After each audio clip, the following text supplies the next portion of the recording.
Le Grand Matin Sud Radio, 7h-10h. Patrick Roger. Il est 7h40, c'est à la une. Les maires de beaucoup de villes vont devoir supprimer des places de stationnement qui sont situées à moins de 5 mètres des passages piétons. Alors, c'est une décision qui vient d'une loi d'orientation des mobilités qui a été votée il y a déjà 6 ans. Comment c'est perçu sur le terrain? Parce que ça fait des milliers de places de parking dans les cœurs de ville, notamment, en tout cas près de ces passages piétons. Nous sommes avec Serge Grouard, le maire d'hiver droite d'Orléans. Bonjour Serge Grouard. Bonjour à vous. Bon, que pensez-vous de cette idée? Est-ce que vous êtes préparé à ça? Écoutez, c'est toujours la même chose. On a des normes qui débarquent d'en haut. Voilà, et puis débrouillez-vous, appliquez-les. Alors là, en l'occurrence, cette mesure-là, on la comprend. C'est une mesure qui vise à améliorer la sécurité routière pour avoir plus de visibilité des piétons, des automobilistes quand on traverse une rue. Donc ça se comprend. Mais le problème, il n'est pas là. Le problème, c'est qu'on en ajoute toujours et encore toujours plus, ce qui fait que vous vous retrouvez dans une sorte de fratras de normes et qui parfois sont incohérentes et incompatibles entre elles. Et après, sur le terrain, débrouillez-vous.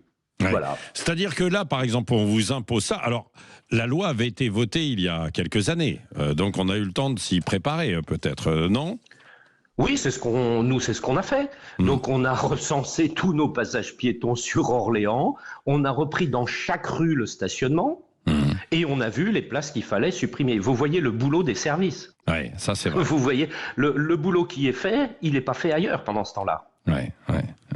Bon, et c'est vrai que... allez-y, Serge Grouard, oui. Non, surtout, moi, ce qui me finit par m'exaspérer, c'est que, encore une fois, vous êtes dans une sorte, pardon du mot, mais de dégueulis normatif. Ouais. Alors, quand vous aménagez une rue, on ne se rend pas compte de toutes les contraintes. Oui, ça c'est vrai. Il va falloir que vous ayez un trottoir qui fasse telle largeur. Ouais. Sinon, c'est pas légal. Et il va falloir que vous ayez une zone circulation 20, une zone 30, parfois pas de trottoir, parfois du trottoir. Il faut que vous ayez libéré les espaces sur le trottoir. Si vous avez des poteaux, par exemple, pour l'électricité, débrouillez-vous, etc. Si vous voulez faire un ralentisseur, il va falloir que vous comptiez le nombre de voitures par jour qui passent dans la rue. Ouais. Parce qu'au-dessus d'une certaine quantité de voitures, vous ne pouvez pas faire le ralentisseur. Ouais.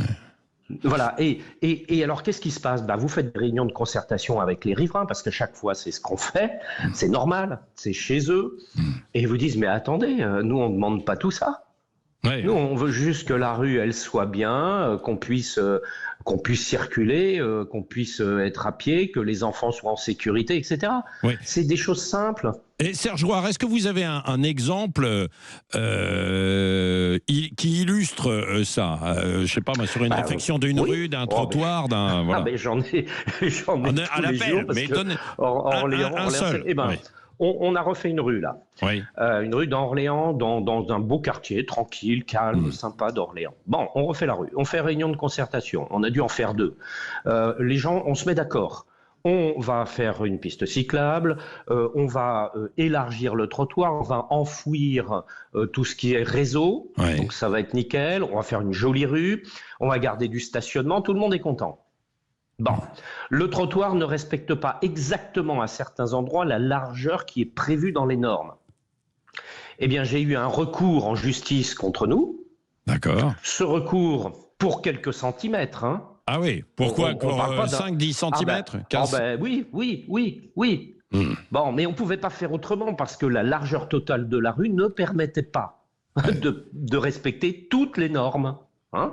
Et résultat, on perd devant le tribunal et en toute logique, on devrait refaire la rue.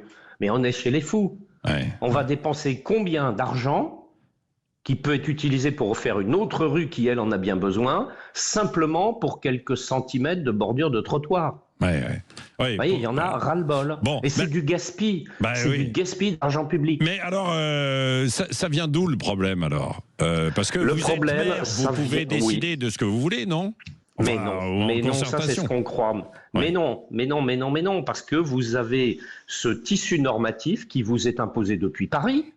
Depuis cette nomenclature administrative qui a la science infuse, mais qui ne doit pas vivre sur la même planète que nous, et qui dégueule tous les jours de la norme nouvelle avec, j'allais dire, la complicité du Parlement et de l'Assemblée nationale en l'occurrence. Je suis comme Vidocq, je sais de ce dont je parle, j'ai été 15 ans député. Ouais.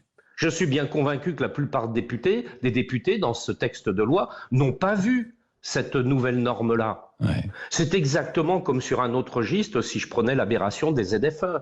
Ouais. Vous savez, les zones à faible émission. Ouais. C'est un truc de dingue, ça. C'est-à-dire, oui, sur le principe, on peut comprendre, mais avec un calendrier, etc., en fait, beaucoup plus long et pas imposer ça comme ça, quoi. Oui.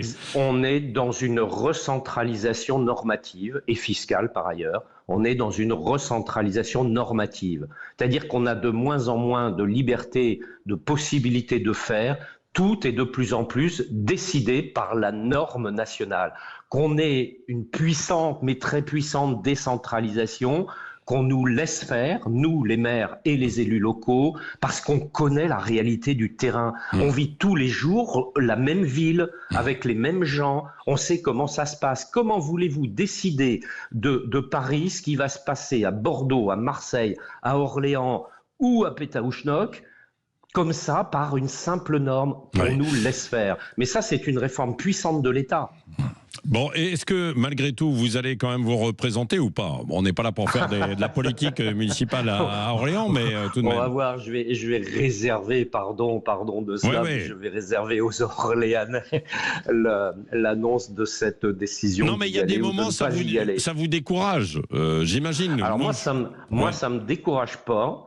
Non, mais ça m'exaspère. Ouais, bah oui. Moi, au contraire, ça a tendance, vous voyez, à faire l'effet inverse. Mais ras-le-bol, je vois le temps perdu, je vois l'argent gaspillé. Et pendant ce temps-là, l'État nous fait 160 milliards de déficit par an. Il faut remettre le bonhomme sur ses pieds. Il faut qu'on retrouve du bon sens dans ce pays. Et qu'il y ait de la coordination. Tiens, je vous donne un exemple. Je connais en fait une rue que l'on a refait il y a quelques années. Ensuite, on l'a défoncée pour améliorer l'ensemble une partie des tuyauteries, évacuation sanitaire, etc. Bon, très bien. On avait tout défoncé. 3 ans après, on recommence cette fois-ci avec d'autres pour les systèmes en fait de gaz. Donc, on redéfonce la rue, on remet et ça devient une rue avec quelques bouts ici et là qui ont été refaits. Enfin, c'est ce que j'appelle le grand gaspillage. Alors nous, sur Orléans, on anticipe ça parce qu'on fait une réunion tous les ans et puis elle est entrecoupée d'autres contacts pour faire le point sur eux, ce qu'ils vont refaire dans les 3, 4, 5 ans qui viennent. Et donc, on s'ajuste, nous, régulièrement. Mais après, vous avez là aussi des nouvelles normes qui arrivent. Bon, donc, merci. Il vous dit, je suis désolé, je vais tout recasser. On pourrait passer des heures, évidemment, autour de ça. Merci Serge Gouard, maire d'Yverdroite d'Orléans, d'avoir été avec nous en direct ce matin sur Sud Radio.